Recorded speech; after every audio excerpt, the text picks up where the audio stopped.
I thought that we would spend a few minutes discussing something that most of us never really consider, and that is the anatomy of a negative state.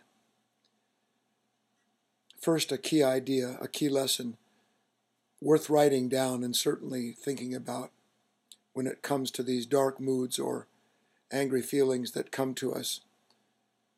Here's the key idea.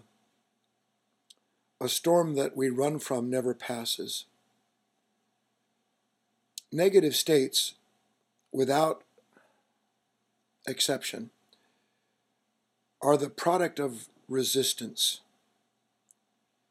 Now, if you examine your life closely for a moment, you'll see that you can't get negative unless you first resist a condition that you blame upon that negativity. Someone says something you don't like. It isn't just what they said that bothers you, but something within you is turned upside down by their comment. You resist it because it challenges an image or whatever. And the next thing you know, you're in a storm of some kind. The economy, your health. It could be anything that floats in on a given moment that becomes a monster, but the moment itself is never a monster that isn't produced by a part of ourselves that pushes that moment away. So the key is to understand that resistance is what gives rise to these negative states. Without resistance, the reality of that painful moment isn't a painful moment at all. Now, the reason we cover this base as being important is because what we want to do is start to understand that when we resist something, we're pushing something away.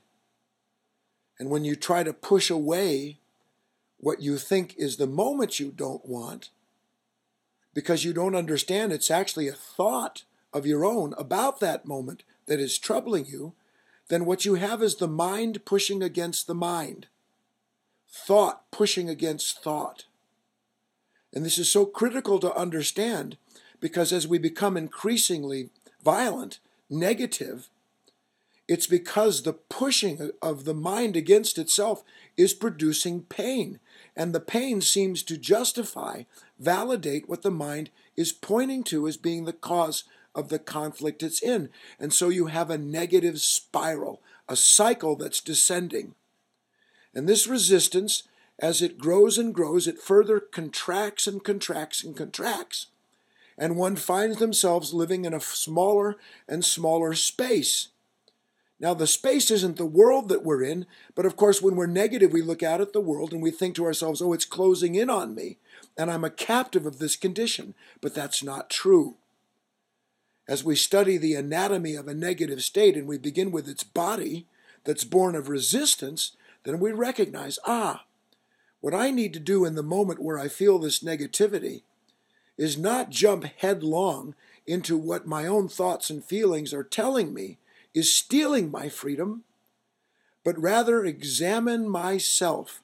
Self-knowledge is key because it's as we discover the source of this negativity living within us as an unconscious response produced by a certain conditioned nature that doesn't want anything to challenge its beliefs, then at least we have a new foothold, a new place from which we can begin to examine who and what we are in that moment instead of allowing the negative state to define us and confine us accordingly.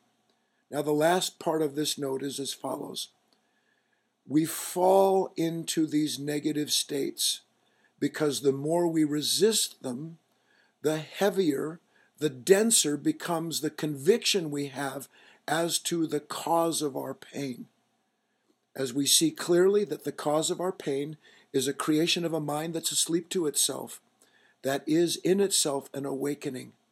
And as we awaken more to the anatomy of these negative states, we will increasingly be free of their negative influence over our lives.